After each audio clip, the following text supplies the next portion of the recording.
Hi, hello, old chaps. What are we here to discuss? The mid-year freakout tag, because it's June.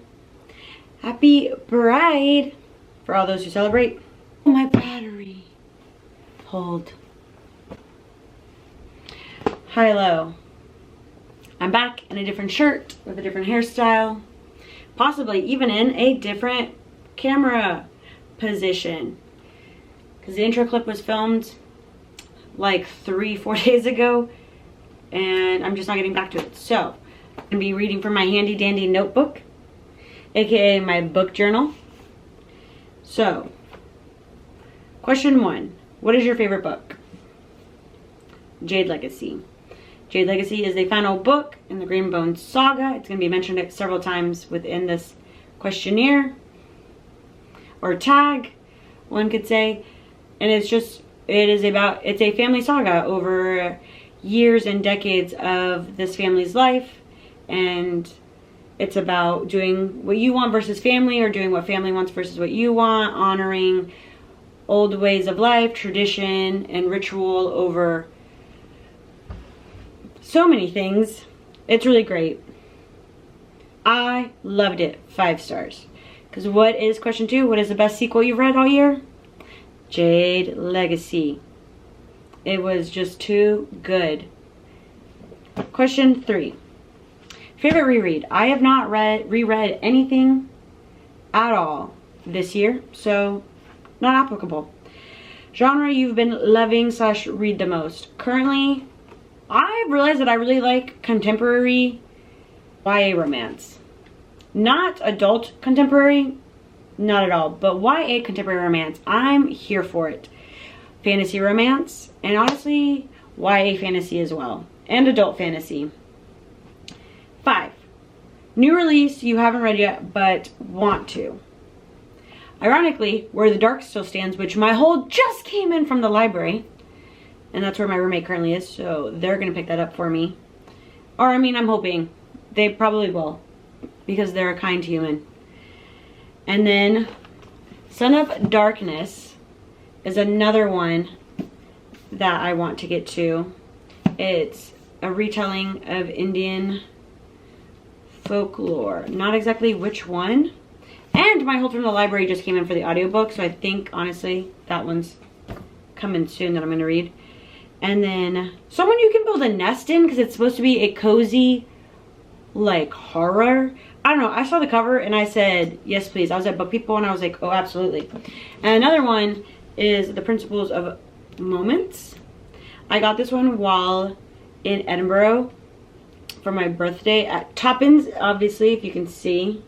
The author labeled it something about, like, Treasure Island and something else. Or, like, Atlantis meets Treasure Island, or somewhat of that, and it really intrigued me, and so therefore I was like, oh, it was already intriguing, but this is something I'd like to get to.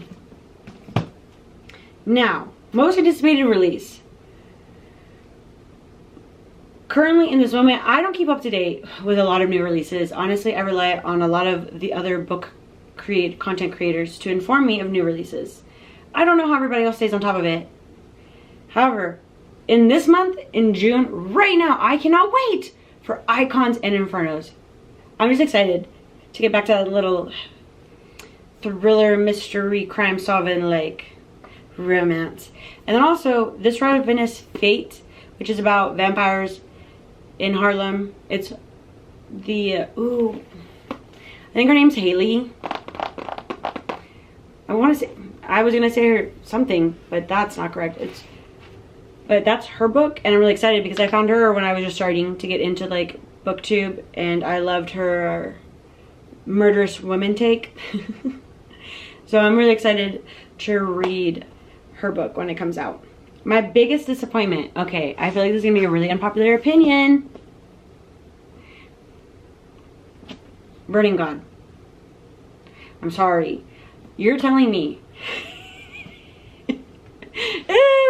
So it's quite a, you're gonna tell me I read all of the Poppy Word trilogy, all of it, for this book to end the way it does? I mean, it makes sense. It has to. Because of what happens. But it's just so...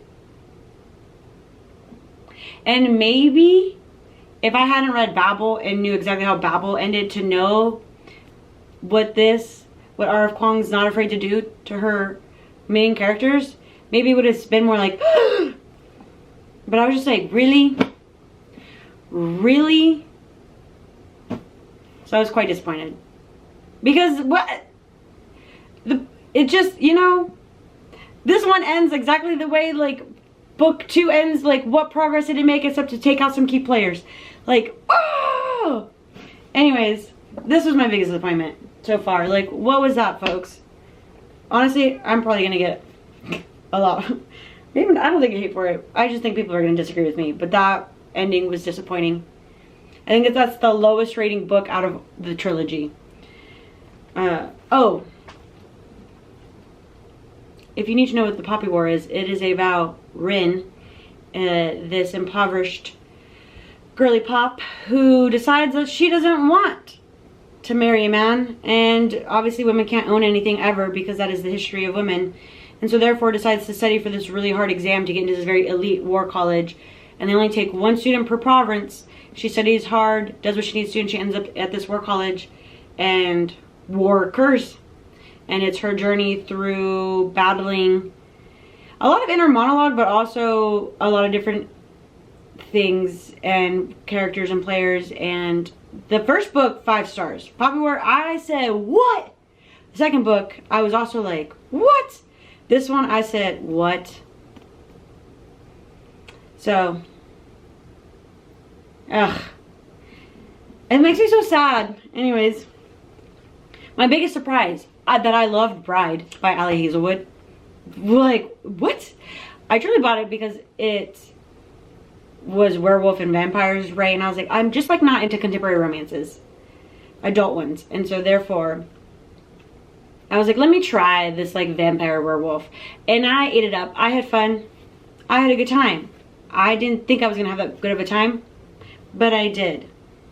Favorite new author? I don't really have one. I feel like since last time that I wrote this in my journal, I have discovered V.E. Schwab. And then by discovered, I mean I realized I didn't like The Invisible Life of Addie LaRue, but I enjoyed The Darker Shades of Magic and the Villainous duology, as well as I have read like some of her YA stuff, and then I also loved Threads of Power. So I guess you could say V.E. Schwab, because I went through a moment where I was like going through, like working my way through her backlist. Because I even read like the duet one where like they sing magic, or magic is like music. Anyways, that was okay. I don't know if I would recommend. I wouldn't recommend it, but I needed something to fill the time on the plane, so that's what I did. Favorite new character? I don't have one. I guess you could kind of say, honestly, Serapio from Black Sun, only because if you've seen any of the other videos when I talk about Black Sun and the Between the Sky and Earth trilogy, it feels very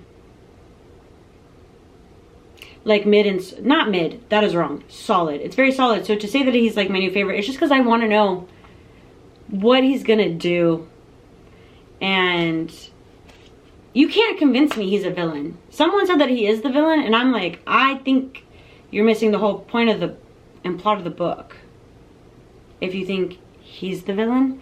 But I could see why other people think he's the villain. I get it, but like I don't think he's the villain. I think there's nuance to the violence that takes place in the book. So, a book that made you cry. Jade Legacy. The way I sobbed in this book.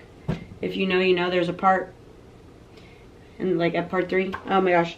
And then a book that made you happy. The Tempest of Tea. Unpause. Tempest of Tea. Honestly, this was just like a little fun time. I really liked The Sands of Awiwa duology, and I was pumped for this one. And I wish, honestly, book 2 was already out. It was a good time. I really enjoyed it. Honestly, thinking back at some of these books, maybe I've been a little too hard on Black Sun. Maybe it's just hitting me at the wrong time. Maybe because I'm coming off of the Poppy War and Jade Legacy, Black Sun is just not getting the credit it deserves from me. Which could quite be the possibility. So, most beautiful book you've bought. Okay. So, I have Son of Darkness. Like, look at those spread edges. But also, does it have, like, in the end pages? Also the fact that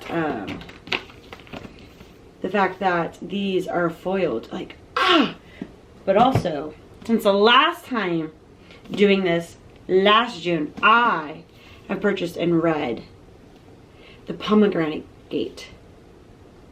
Like, look at those pomegranates. Look at the foiling. It's a red cover.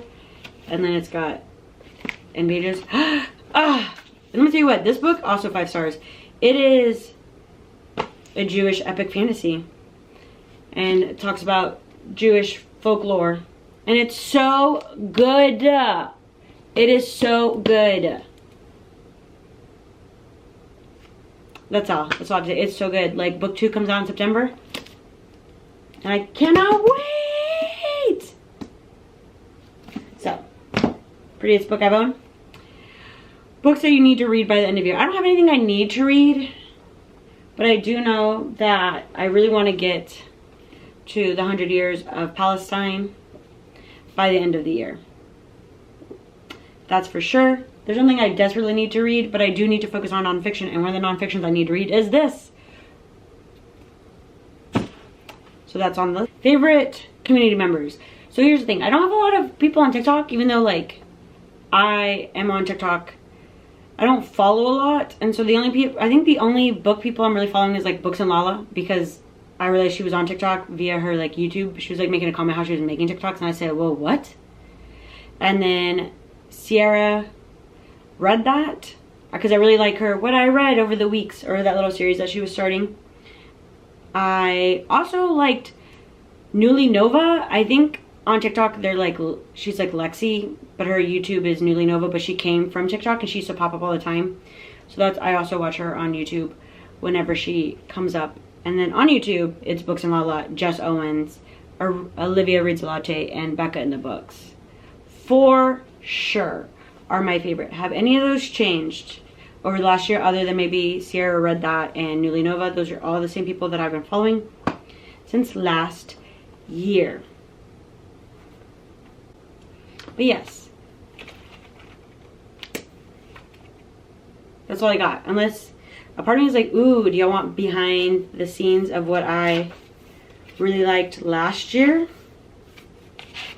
Do we? I'll tell you what my biggest disappointment last year was. Beneath the Sugar Sky.